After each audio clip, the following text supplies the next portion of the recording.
Isang mapagpalang araw sa inyong lahat. Salamat sa Diyos sa panibagong araw na binigay niya sa ating lahat. Tara guys, for today's video, samahan niyo po akong magpalit ng bidit. Yan. Guys, tatlo po ito. Isa dito sa ground floor sa powder room, isa sa master bedroom, at saka isa sa guest room. Bali, tatlo po yung ating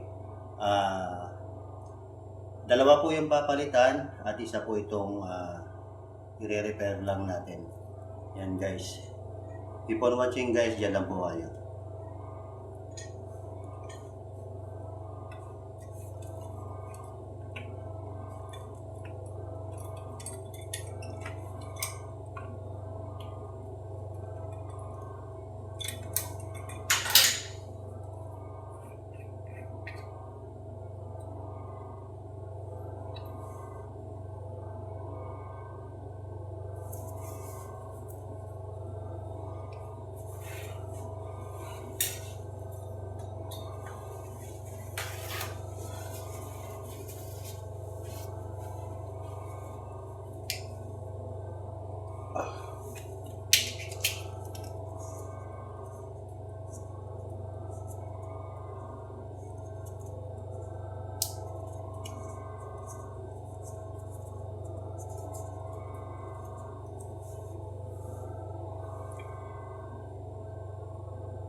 So guys, maglalagay lang tayo ng teflon dito sa threaded niya.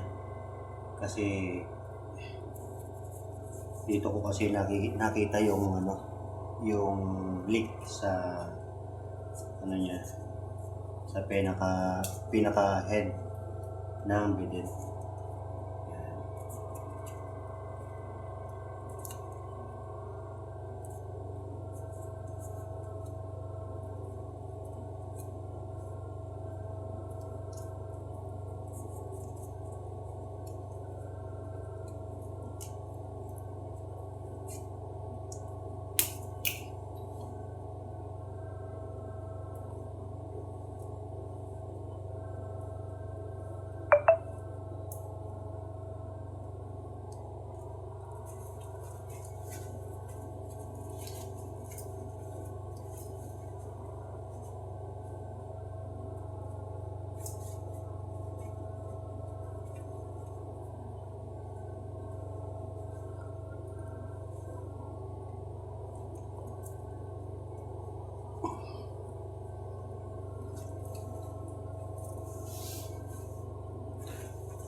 Guys, enjoy lang po tayo sa trabaho. Yan.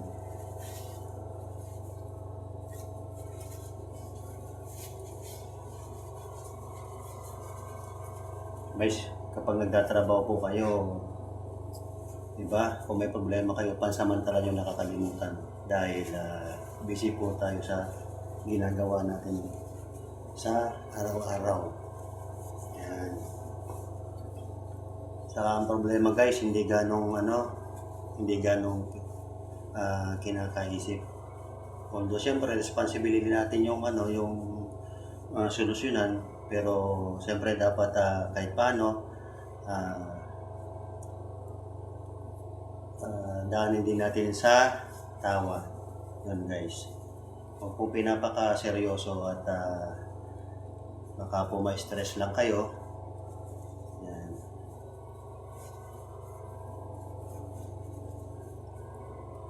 dapat po palaging malakas ang loob sa mga pagsubok sa ating buhay. Yan guys.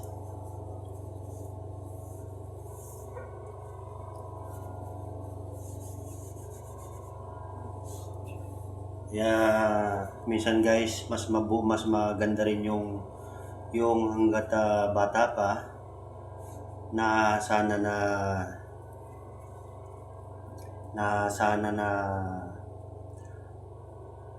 marunong magsumikap, marunong gumawa ng paraan. Yan, di ba yung ibang mga bata, sa murang edad pa lang nila, marunong na silang maghanap buhay. Yan guys. Ako, ganon, naranasan ko lahat yun. Yan. Nagtinda po ako ng yema, ng ice buko, ng pandesal, ng bityo-bityo, ng ice candy, balot. Yan. Lahat po yan na naranasan ko. Yan. Kaya ganon po tayo ka tibay sa mga pagsubok.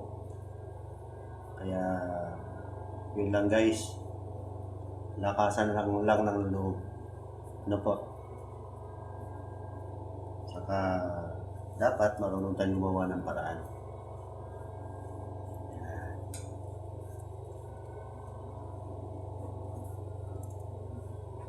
So guys, check natin. Check po natin kung ito ay mayroong pang leak.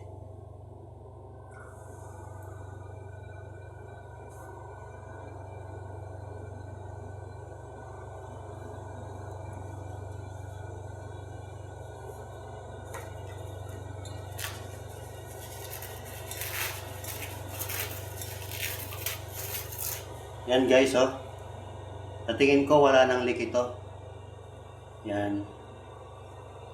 Wala na po siyang tumutulo dito.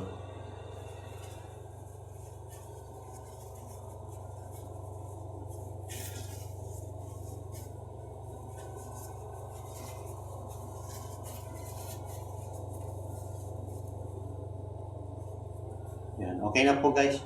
Balikan natin.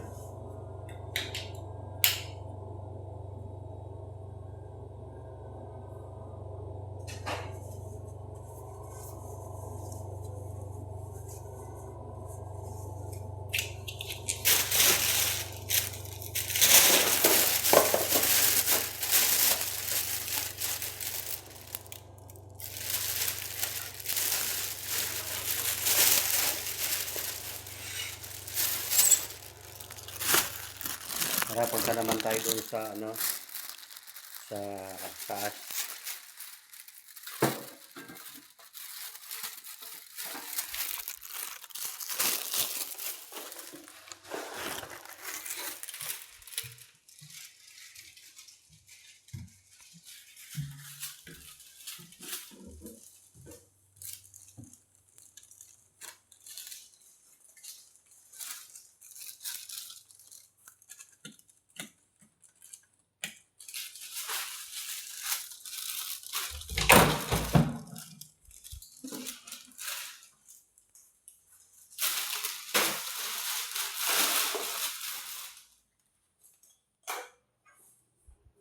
Dito tayo guys sa master bedroom, sa master CR.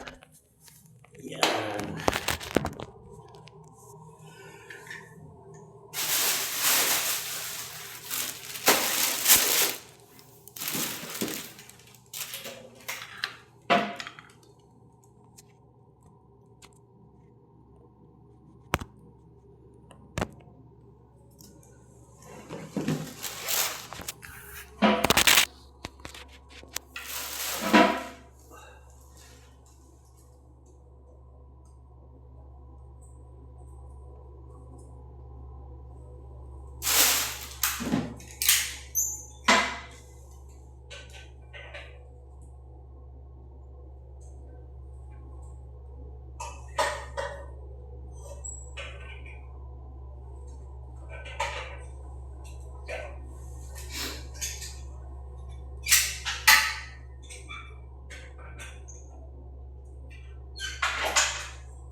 Eh, sasarado ko lang po yung valve sa baba.